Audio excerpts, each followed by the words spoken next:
Bonjour et bienvenue dans l'épisode 2 de Ma vie telle quelle, mon podcast dans lequel je parle de tout selon mes envies et les événements de mon quotidien.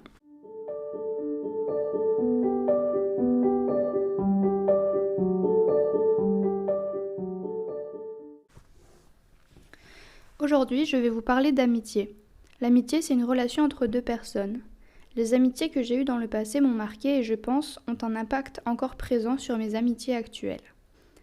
Quand j'étais petite, je m'exprimais sans réserve sur les sujets qui me passionnaient tels que la musique ou les livres, et j'ai beaucoup déménagé entre mes 4 ans et mes 11 ans. J'ai changé de nombreuses fois d'établissement scolaire. Quand j'avais 6 ans, on est allé vivre dans un très petit village. Cette école est composée de 2 classes. La première compte les niveaux de la maternelle au CE1 et la seconde les niveaux du CE2 au CM2. Au total, on était une petite quarantaine d'élèves de primaire. Je ne connaissais personne. J'ai très peu de souvenirs, mais je me rappelle qu'une des filles du CE2 avait décidé qu'elle ne m'aimait pas. Je ne sais pas vraiment comment, mais elle a ordonné à tous ses amis, c'est-à-dire à presque toute la classe des plus grands, de ne pas m'adresser la parole et de ne pas m'approcher. Je me rappelle l'incompréhension et l'injustice ressentie. Je me suis sentie tellement impuissante. Je pense que c'est autour de cet âge-là que j'ai commencé à me sentir rejetée, puis à me sentir différente. Cette même fille m'a fait souffrir pendant plusieurs années. Elle me disait que ma place était en asile psychiatrique. On en revient à cette histoire de place qui est présente depuis l'enfance. Je lisais énormément de livres de fiction. La lecture était mon refuge. Je pouvais m'échapper et devenais héroïne du livre. Je combattais les injustices et vivais tellement d'aventures extraordinaires que le monde réel ne comptait pas tant pour moi. Je me suis par la suite tout de même fait quelques amis dans cette école. Je pense que j'ai moi-même été dure avec une de ces amies. Elle essayait peut-être de me montrer que nous avions des points en commun, mais à chaque fois, je lui répondais sèchement. Avec le recul, je pense qu'à force de m'être sentie rejetée, je souhaitais ressembler aux autres, ou du moins je voulais à tout prix être acceptée. Alors quand elle allait dans mon sens ou tentait d'établir un contact, je la repoussais.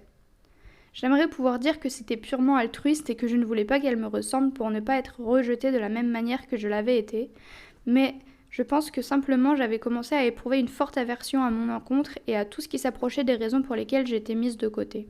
J'avais des amis, mais je ne crois pas que je m'autorisais à laisser les autres m'avoir en ami. Quelque part, je sens que je ne me l'autorise encore que très peu. J'ai peur d'être blessée et de souffrir. J'ai peur de m'ouvrir et que cela se retourne contre moi. À mes amitiés actuelles et du passé, je vous demande pardon sincèrement. J'essaye activement de prendre conscience de ce qui fait barrage à des amitiés sincères, en tout cas pour ma part, afin de pouvoir changer ce que je peux. Les amitiés sont précieuses à mes yeux. Ce sont des relations dans lesquelles on peut s'épanouir et se révéler honnêtement. Une amitié commence et peut se terminer. L'important pour moi, si la fin est inévitable, c'est de communiquer. Parce que j'ai eu beaucoup d'amitiés qui se sont terminées abruptement et sans explication. Ça a été violent en émotion. Je vous souhaite sincèrement de rencontrer des amis qui vous réchauffent le cœur et dont même la distance ne peut les atténuer. Si vous m'écoutez et que vous souffrez d'une fin d'amitié, sachez que vos émotions sont complètement valides. La souffrance est difficile, mais vous n'êtes pas seul. Ce podcast est là pour vous rappeler que vous n'êtes pas seul. Je serai ravie de lire vos expériences ou de répondre à vos questions dans un prochain épisode. Ensemble, on peut créer un espace bienveillant. Aujourd'hui, je vous ai partagé une partie de mon histoire et pourquoi les amitiés sont si importantes pour moi. J'espère que cela a résonné en vous. Si vous avez aimé cet épisode, pensez à vous abonner pour ne rien manquer et si vous voulez partager vos pensées ou vos suggestions, je suis toute oui.